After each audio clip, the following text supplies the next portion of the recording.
IPS Shambhavi মিশ্ৰই সাংবাদিকক কৰা অপমান দুৰ্ব্যৱহাৰৰ বিৰুদ্ধে সাংবাদিকৰ প্ৰতিবাদী সভা। গুৱাহাটী প্ৰেছ ক্লাবৰ চৌহদত প্ৰতিবাদী সাংবাদিকৰ নিগ্ৰহৰ অভিযোগত প্ৰতিবাদী সভা। প্ৰশ্ন কৰাটো সাংবাদিকৰ অধিকাৰ। সংবাদ মেললৈ নিমন্ত্ৰণ দি প্ৰশ্ন সোধাৰ বাবে সাংবাদিকক কৰা দুৰ্ব্যৱহাৰ মানি লোৱা নহ'ব। সম্ভাৱী মিশ্ৰৰ বিৰুদ্ধে আৰক্ষীৰ শীৰ্ষ মহলৰ ব্যৱস্থা গ্ৰহণৰ দাবী। ভুক্তভোগী সাংবাদিকক ন্যায় প্ৰদানৰ লগতে সাংবাদিকৰ প্ৰশ্ন কৰাৰ অধিকাৰ খৰ্ব নকৰিবলৈ আহ্বান। সাংবাদিকক কৰা দুৰ্ব্যৱহাৰ কোনো কাৰণতে মানি লোৱা নহ'ব। প্ৰথম কথাটো হ'ল যে যেতিয়াই গণতন্ত্ৰ বিপন্ন হয়, নাগৰিকৰ গণতান্ত্ৰিক অধিকাৰ, মৌলিক অধিকাৰ খৰ্ব হয়, তেতিয়াই সাংবাদিকতা বা সংবাদ ক্ষেত্ৰখনে তাৰ সেই ৰক্ষাৰ কাৰণে দায়িত্ব ল'ব লগা হয়। আৰু যেতিয়াই এই দায়িত্ব লোৱা হয়, যিসকলে জনসাধাৰণৰ মৌলিক অধিকাৰ, গণতান্ত্ৰিক অধিকাৰ খৰ্ব কৰিবলৈ যত্নপৰ হয়, তেওঁলোকে প্ৰথমতে সাংবাদিকতাক লক্ষ্য কৰি লয়, যাতে সাংবাদিকতাই এই মৌলিক অধিকাৰ ৰক্ষা বা গণতান্ত্ৰিক অধিকাৰ ৰক্ষা জনসাধাৰণৰ এই বিষয়ত বিশেষ মাত নামাতে। এই ঘটনাটো এইটোৱে যে সাংবাদিকে প্ৰশ্ন কৰাৰ বাবে এগৰাকী আৰক্ষী বিষয়া, যি আৰক্ষী বিষয়া ৰাজকোষৰ ধনেৰে দৰমহা লাভ কৰে, সেই আৰক্ষী বিষয়াগৰাকীয়ে সাংবাদিকক দুৰ্ব্যৱহাৰ কৰিছে।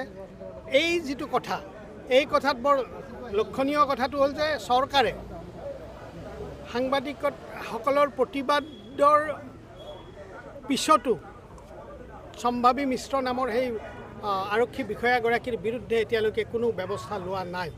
আমি চৰকাৰক দাবী জনাইছোঁ যে সম্ভাৱী মিশ্ৰৰ যি দুৰ্ব্যৱহাৰ কৰাৰ ঘটনা, সাংবাদিকক দুৰ্ব্যৱহাৰ কৰাৰ ঘটনা, এই ঘটনাটোত চৰকাৰে গুৰুত্ব সহকাৰে লওক। কাৰণ এই ঘটনাৰ যদি কোনো ধৰণৰ মীমাংসা নহয়, কোনো ব্যৱস্থা নহয়, তেনেহ'লে কিন্তু অসমৰ সাংবাদিক সমাজখনে আৰক্ষী বা চৰকাৰকো কেতিয়াবা লক্ষ্য কৰি ল'ব লগা হ'ব পাৰে। আৰু তেতিয়াই মই ভাবোঁ যে আমি সংঘাতৰ সন্মুখীন হ'ব লাগিব। আৰু আমি সংঘাত বিচৰা নাই, আমি বিচাৰিছোঁ চৰকাৰে সমন্বয়, চৰকাৰ সাংবাদিকসকলে সমন্বয়ৰ এখন সেতু আমি বনাই দিম। আৰু এই সমন্বয়েৰে কাম কৰক ৰাজ্যখনৰ উন্নয়নৰ বাবে। মই মুখ্যমন্ত্ৰী ডাঙৰীয়াকো অনুৰোধ জনাইছোঁ যে এই কথাটো বিচাৰ কৰাৰ দায়িত্ব আমি আপোনালৈ এৰিছোঁ। আপুনি কি বিচাৰ কৰে, কি শাস্তি দিয়ে সম্ভাৱী মিশ্ৰক, আমি সেইটো কিন্তু মন কৰিম। দুৰ্ভাগ্যজনকভাৱে আমি পুনৰ এনেদৰে মিলিত হ'বলগীয়া হৈছে, প্ৰতিবাদী সভা পাতিবলগীয়া হৈছে। এইটো সঁচাকৈয়ে আমাৰ সাংবাদিক সমাজৰ কাৰণে দুৰ্ভাগ্যজনক, কাৰণ আমি বাতৰি এৰি প্ৰতিবাদ কৰিবলগীয়া হৈছে। এতিয়া মূলত কথাটো হৈছে কি, যি ধৰণৰ ঘটনা সংঘটিত হৈছে প্ৰাগজ্যোতিষপুৰ থানাত, তাৰ আমি এটা উচিত বিচাৰ বিচাৰিছোঁ। যিগৰাকী আৰক্ষী বিষয়া, IPS বিষয়া সম্ভাৱী মিশ্ৰই দুগৰাকী সাংবাদিকক কেৱল প্ৰশ্ন কৰাৰ অপৰাধতে এনেধৰণৰ দুৰ্ব্যৱহাৰ কৰিছে, তাৰ বিপৰীতে তেওঁ নিশ্চৰ্ত ক্ষমা খোজাৰ আমি দাবী কৰিছোঁ।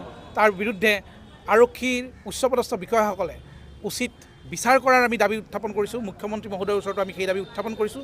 তাৰ সমান্তৰালকৈ লখিমপুৰতো এটা ঘটনা সংঘটিত হৈছে। এগৰাকী সাংবাদিক অঞ্জন উপাধ্যায় কেৱল বাতৰি কৰাৰ বাবে তেওঁ ষড়যন্ত্ৰমূলকভাৱে গ্ৰেপ্তাৰ কৰা হৈছে বুলি আমাক জনাইছে। আমি লখিমপুৰ প্ৰেছ ক্লাবৰ সৈতেও, লখিমপুৰ জিলা সাংবাদিক সংস্থাৰ সৈতে আমি প্ৰত্যক্ষ যোগাযোগত আছোঁ। এই ক্ষেত্ৰত আমি লখিমপুৰ প্ৰেছ ক্লাব আৰু লখিমপুৰ জিলা সাংবাদিক সংস্থাই যি ধৰণৰ পদক্ষেপ গ্ৰহণ কৰে, যি স্থিতি তেওঁলোকে লয়, সেই স্থিতিৰ লগত গুৱাহাটী প্ৰেছ ক্লাব আছে।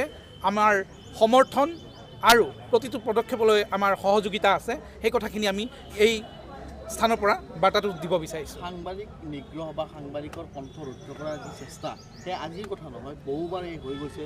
আৰু প্ৰেছ ক্লাবে ইয়াক লৈ বহুবাৰ প্ৰতিবাদো কৰিছে বা এই প্ৰতিবাদৰ বাৰ্তাও দিছে। কিন্তু এই যি ধৰণে এই যিটো এটা ট্ৰেণ্ড সৃষ্টি হৈছে, এইটো কিন্তু থমকি ৰোৱা নাই, চলিয়ে আছে, বৃদ্ধিহে পাইছে। সেয়া অত্যন্ত দুৰ্ভাগ্যজনক, কাৰণ গণতন্ত্ৰৰ চতুৰ্থ স্তম্ভ বুলি কোৱা হয় সংবাদ মাধ্যমক। গতিকে সাংবাদিকে নিজৰ কামৰ বাবে যাবই, আৰক্ষী বিষয়াৰ ওচৰলৈ যাব, চৰকাৰী পক্ষৰ ওচৰলৈ যাব, বিৰোধী পক্ষৰ ওচৰলৈ যাব। ঠিক সেইদৰে অপৰাধীৰো কেতিয়াবা আমি বাইট ল'বলগীয়া হয়।